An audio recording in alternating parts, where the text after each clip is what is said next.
तुमने उस मामा का अपमान किया उसके लिए, जिसने अपना कवच और कुंडल उन पांडवों को दान में दे दिया। मेरा कवच, मेरा कौशल, मेरी प्रतिभा नहीं, वो केवल एक ढाल थी।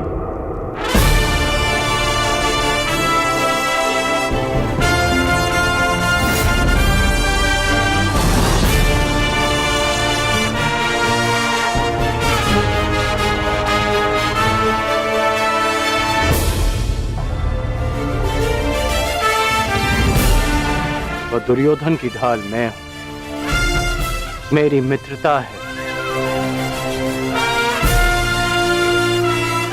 और ये मित्रता मेरे लिए मेरे प्राणों से भी अधिक महत्वपूर्ण है। मैंने सदैव अपने मित्र के प्रति अपनी निष्ठा सिद्ध की है और आज भी मैं ऐसा ही करूंगा।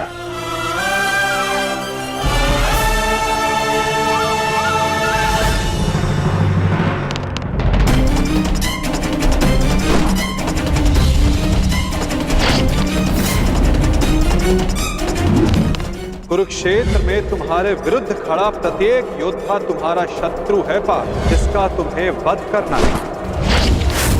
ये धर्म युद्ध उनके विरुद्ध जिन्होंने अधर्म किया। अन्यथा आज तुम भीष्म से भयभीत हो। भूल गए लक्षाग्रह। कल तुम कर्ण से हो। भूल गए वो द्यूत सभा। परसों तुम ये कहोगे कि मैं आचार्य द्रोण का सामना कैसे करूं। भूल गए मेरा चीरहरण करने का प्रयास। यदि ऐसा ही रहा तो कैसे पूर्ण करोगे अपने साथ हुए अन्याय का प्रतिकार, कैसे लोगे पांचाली के अपमान का प्रतिशोध। कुरुक्षेत्र में उनके विरुद्ध जिन्होंने अधर्म का प्रतिशोध।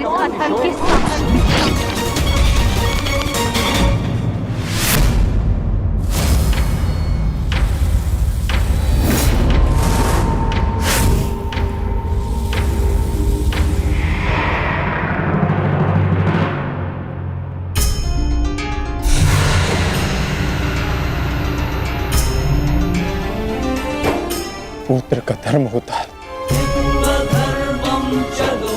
बढ़ती आयु में अपने पितामह को संभालना।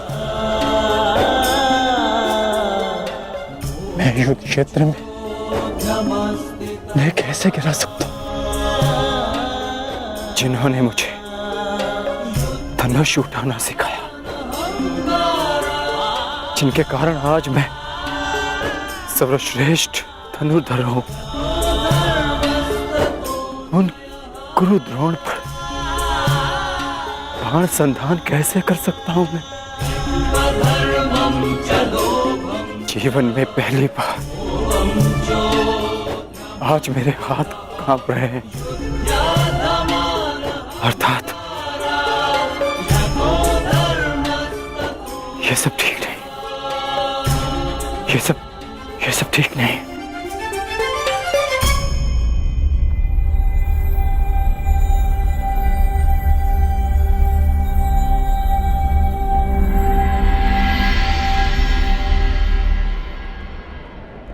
क्या हुआ पार्थ?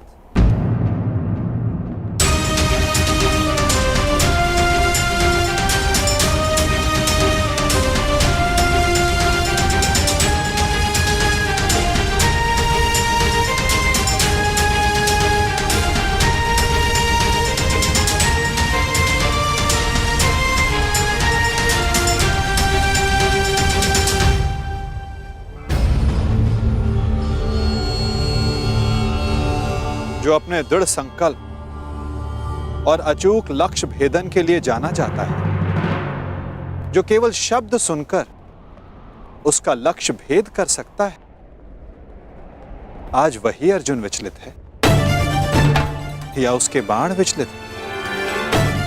पार्थ, कुछ कहना चाहते हो? यदि तुम्हारे मन में कोई संदेह, कोई संकोच है तो उसे अपने सखा से बांट सकते हो। नहीं माधव, ऐसा कुछ नहीं है। आज कुछ अधिक ही थक गया हूं मैं, कदाचित इसीलिए। बड़ी विचित्र बात है, जो अर्जुन इतने वर्षों की कठिन तपस्या में नहीं थका, जो 12 साल के वनवास में और 1 साल के अज्ञातवास में नहीं थका, वो आज केवल एक दिन में थक गया।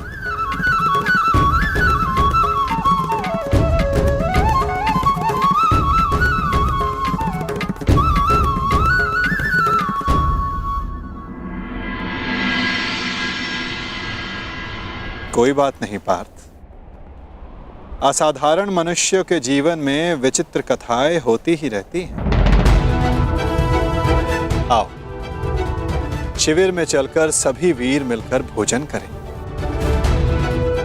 कल से युद्ध प्रारंभ होने वाला है पार्थ। किसे ज्ञात किसके साथ दोबारा भोजन करने का अवसर ही ना मिले।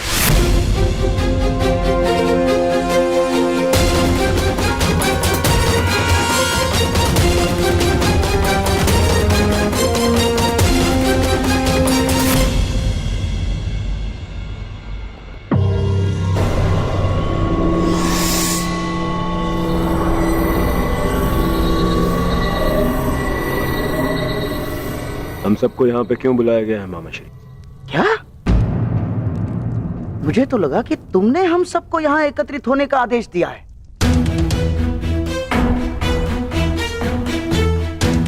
कल आरंभ हो रहे युद्ध के निर्देश देने के लिए। मैंने आप सबको यहाँ बुलाया है।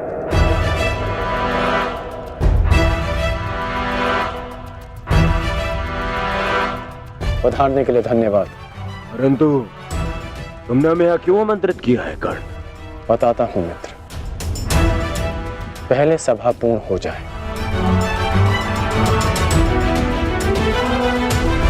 अभी एक योद्धा का आना शेष है।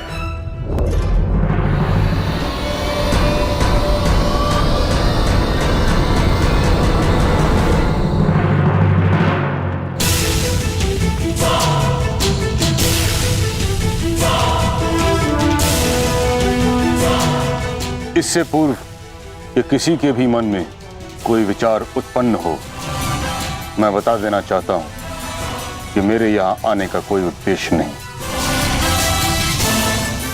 मैं यहां केवल अंगराज के आग्रह पर उपस्थित हुआ हूं।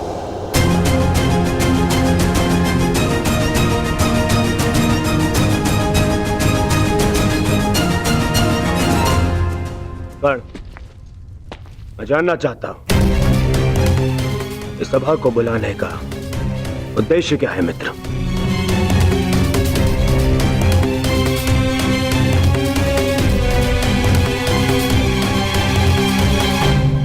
उद्देश्य है युद्ध में विजय।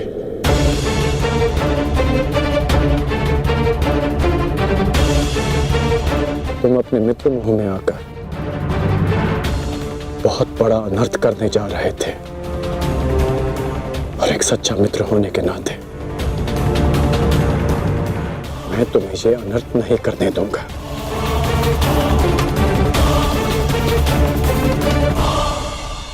मैं राधेकर्ण आप सबके समक्ष एक प्रस्ताव रखता हूं कि गंगा पुत्र महामहिम भीष्म को फिर से कौरव सेना का सेनापति नियुक्त किया जाए।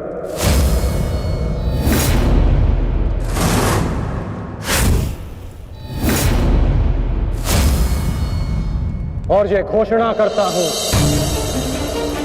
कि जब तक महामहिम भीष्म इस युद्ध भूमि में सेना का नेतृत्व करेंगे, ये राधेकर्ण युद्ध भूमि में नहीं आएगा।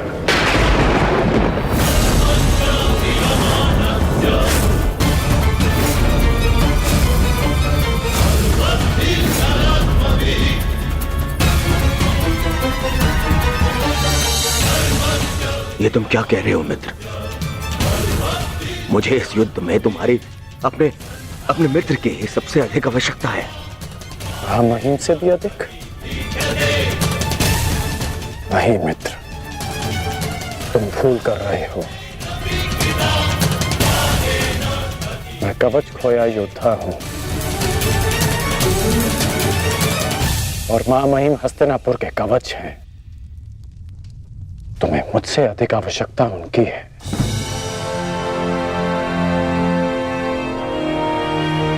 मैं स्वीकार करता हूं कि कौरव सेना का नेतृत्व करने में महामहिम से अधिक सक्षम कोई नहीं।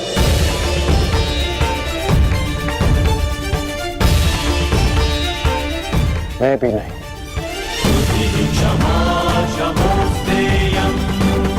मुझ में योग्यता है, परंतु महामहिम अपने विवेक, धर्म और शौर्य के लिए जाने जाते हैं और इनके विवेक का मैं भी सम्मान करता हूं।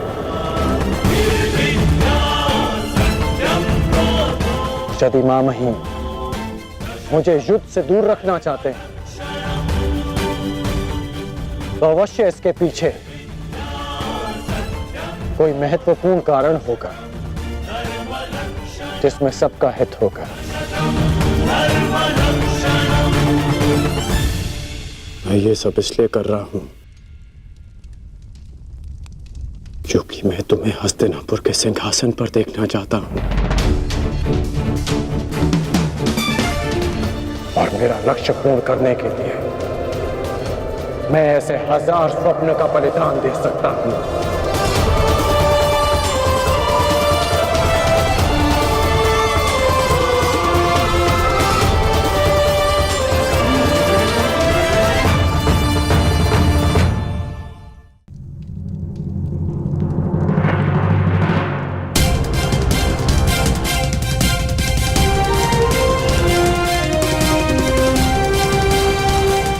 आपके बिना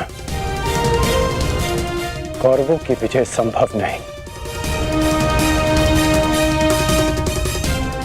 अपना पद स्वीकार करें।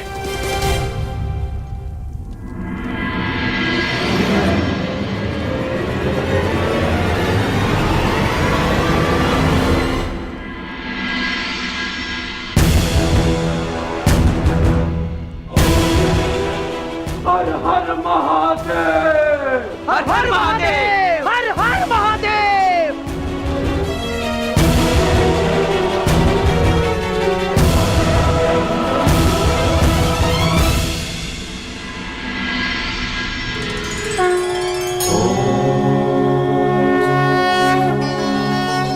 आओ हम साथ मिलकर ये अमृत तुल्य भोजन ग्रहण करें, हमें शक्ति मिले, हमारा तेज एक होके बढ़े।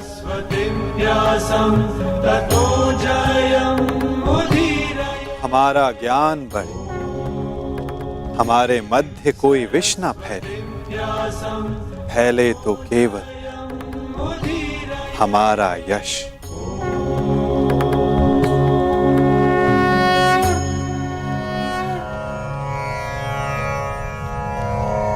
ओम सहना भवतु, ओम सहना भवतु, सहनो भुनक्तु, सह वीर्यं करवावहे, सह वीर्यं करवावहे, तेजस्विनाय धीमस्तु, तेजस्विनाय धीमस्तु, मा विद्विषावहि, मा विद्विषावहे।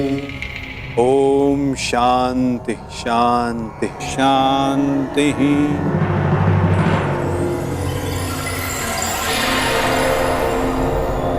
आओ भोजन प्रारंभ करें।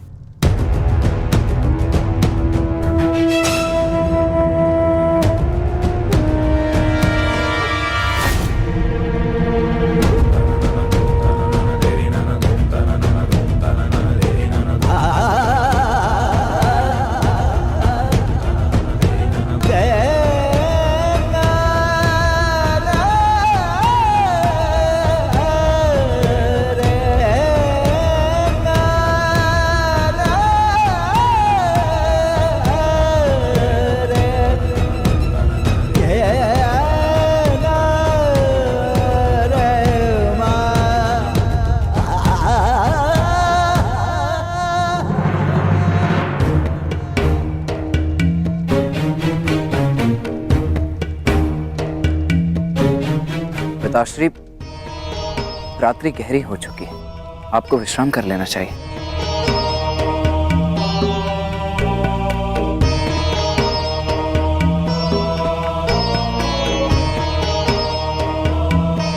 विश्राम की आवश्यकता तो तुम्हें है पुत्र। कल इस महायुद्ध में तुम्हें अपना कौशल दिखाने के लिए प्रस्तुत जो होना है। कल मेरे लिए बहुत बड़ा दिन है कि मेरा पुत्र इतिहास के सबसे बड़े महायुद्ध में पदार्पण करेगा।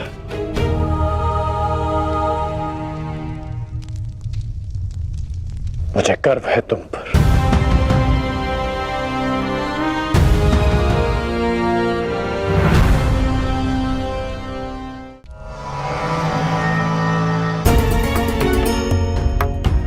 सब कुशल पार्थ? मैं तुम्हारे साथ हूं पार्थ। परंतु युद्ध में तो आप शस्त्र नहीं उठाएंगे। युद्ध में तो मैं अकेला ही रहूंगा माधव। और यदि इस युद्ध में मैं तुम्हारे साथ उपस्थित रहा तो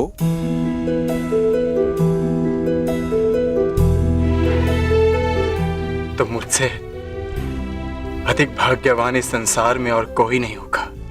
परंतु मैं जानता हूं मेरी ये कामना अधूरी रह जाएगी। यदि कामना पूर्ण बल से की जाए तो वो अवश्य पूर्ण होती है पार्थ। और यदि प्रार्थना में समर्पण तो वो स्वीकार होती है।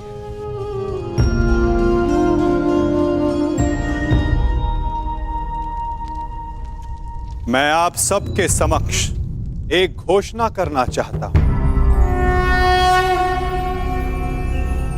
मैंने प्रण लिया है कि इस युद्ध में शस्त्र नहीं उठाऊंगा, परंतु बिना शस्त्र उठाए भी मैं इस युद्ध में सहायक रहूंगा। मैं वासुदेव कृष्ण ये घोषणा करता हूं कि इस महायुद्ध में मैं उस योद्धा का मार्गदर्शन करूंगा जिसे इस युद्ध की दिशा निर्धारित करनी है। ये युद्ध एक यात्रा है और इस युद्ध की यात्रा में मैं अर्जुन का सहयात्री बनूंगा। मेरे हाथ इस युद्ध में अस्त्र भले ही न थामे, परंतु अर्जुन के रथ के अश्वों की रास से अवश्य थामेंगे। मैं इस महायुद्ध महारथी अर्जुन के सारथी की भूमिका निभाऊंगा।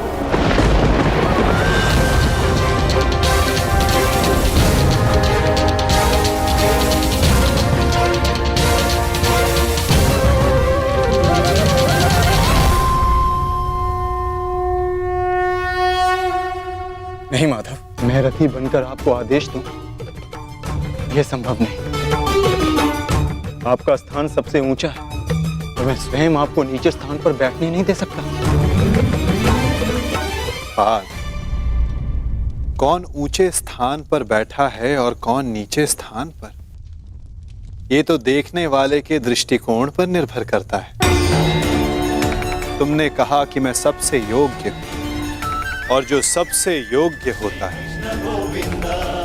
उसका धर्म होता है कि वो अपने से छोटों का मार्गदर्शन करे। और मैं इस युद्ध में यही करूंगा। मैं इस युद्ध में तुम्हारा सारथी इसलिए बनूंगा यदि तुम अपने लक्ष्य के मार्ग से भटक जाओ तो पुनः तुम्हें तुम्हारे लक्ष्य के मार्ग पर ला सकूं।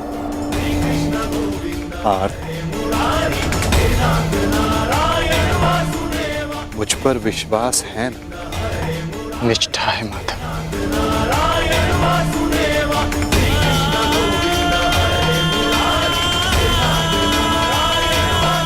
आज मैं धन्य हो गया जिसके सारथी आप हो। वो मार्ग कभी भटक ही नहीं सकता।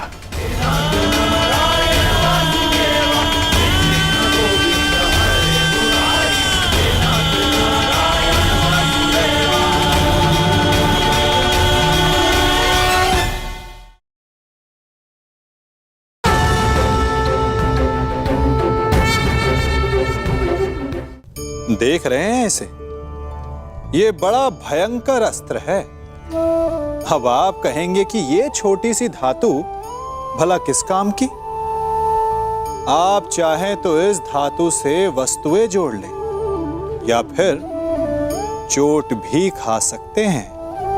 ये एक धातु लकड़ी के दो पट्टों को एक करके जोड़ सकती है या फिर आपके शरीर में लग जाए या चुभ जाए तो आपको बहुत बड़ा घाव भी दे सकती है। इसलिए एक बात सदा स्मरण रखें, कोई भी वस्तु छोटी या बड़ी नहीं होती, सबका अपना महत्व होता है। यदि आपको स्वयं बड़ा बनना है तो कभी किसी को छोटा समझने की भूल ना करें।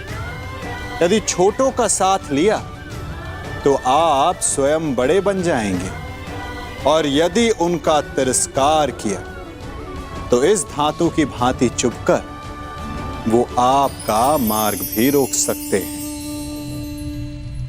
पिताश्री, मैं जाने से पूर्व आपको एक वचन देना चाहता हूं। वचन कि आपका गर्व बढ़ेगा और सर नीचा होगा उन लोगों का जिन्होंने आपको इस युद्ध में प्रवेश करने से रोका। मैं आपकी तुलना करने में भले ही समर्थ नहीं, परंतु शत्रु मेरी तुलना आपसे अवश्य करेंगे पिताश्री। वचन देता हूं पिताश्री की वृषसेन के धनुष से निकले हर एक बाण पर अंगराज कर्ण के कौशल का चिन्ह होगा। मेरे हर एक प्रहार पर आपके परिवर्तन की छाप होगी पिताश्री। आपका कवच भले ही शत्रुओं ने आपसे छीन लिया हो पिताश्री, परंतु मैं शत्रुओं के एक एक वार पर ढाल बनकर युवराज दुर्योधन और अपने पक्ष की रक्षा करूंगा। कि आपका प्रत्येक स्वप्न मैं पूर्ण करूंगा। या पूर्ण करने के प्रयास में वीर गति को प्राप्त हो जाऊंगा।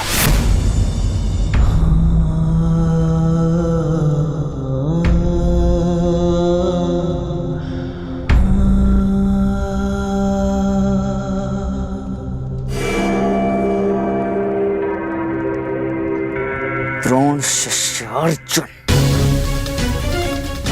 द्रोण शिष्य अर्जुन के मन में मैं ये प्रश्न उत्पन्न कर दूंगा पिताश्री की, यदि अंगराज कर्ण का अंश उन पर इतना भारी पड़ रहा है तो तब क्या होगा जब स्वयं अंगराज कर्ण से उनका सामना होगा।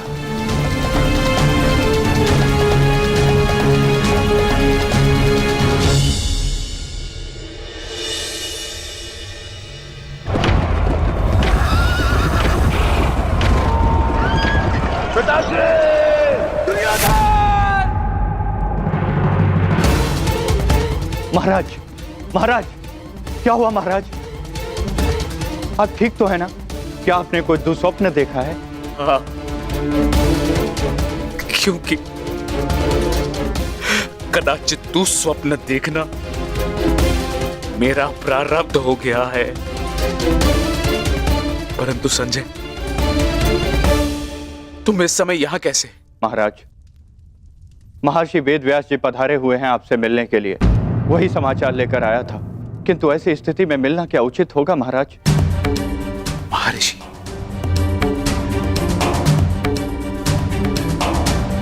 अवश्य ही कुछ उचित सोचा होगा, तभी पधारे हैं। उन्हें सादर अंदर ले आओ संजय। जैसी आज्ञा महाराज।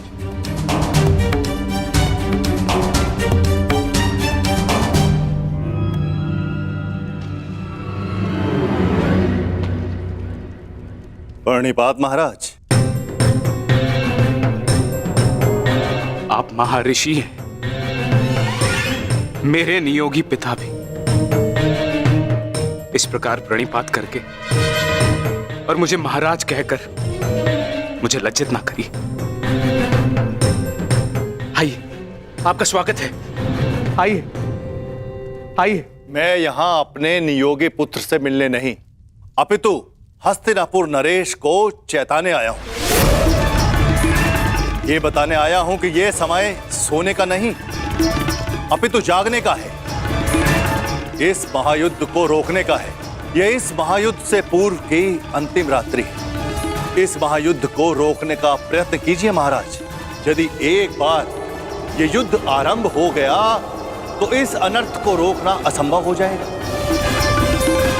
सहस्त्रों निर्दोष अपने प्राण गंवा बैठेंगे, अनेकों परिवार सदैव के लिए नष्ट हो जाएंगे। ये महाविनाश रोकना केवल आपके हाथों में। जो पिता अपने पुत्र पर जीवन भर नियंत्रण ना रख सका, वो इस विभीषिका को रोकने का बीड़ा कैसे उठा सकता है? यह युद्ध निश्चित है महर्षि। इस युद्ध को रोक पाना हम मेरे बस की बात नहीं। मुझे क्षमा कर दीजिए। मैं तो कदाचित आपको क्षमा कर दूं, किंतु इतिहास आपको कभी क्षमा नहीं करेगा। हस्तिनापुर में शांति दूत बनकर आए वासुदेव के साथ दुर्व्यवहार का परिणाम है ये। पुत्रहट को दोष मत दीजिए। इस महाविनाश के लिए पुत्रहट नहीं, आपका पुत्रमोह उत्तरदायी है। तो आप क्या मुझे उल्हाना देने आए हैं महर्षि, या फिर श्राप? नहीं, वरदान देने आया हूं। मैं आपको दिव्य दृष्टि देने आया हूं। जिस विनाश की नींव आपने स्वयं रखी है, आप उसको देख सकें। नहीं, ऐसा मत कीजिए महर्षि।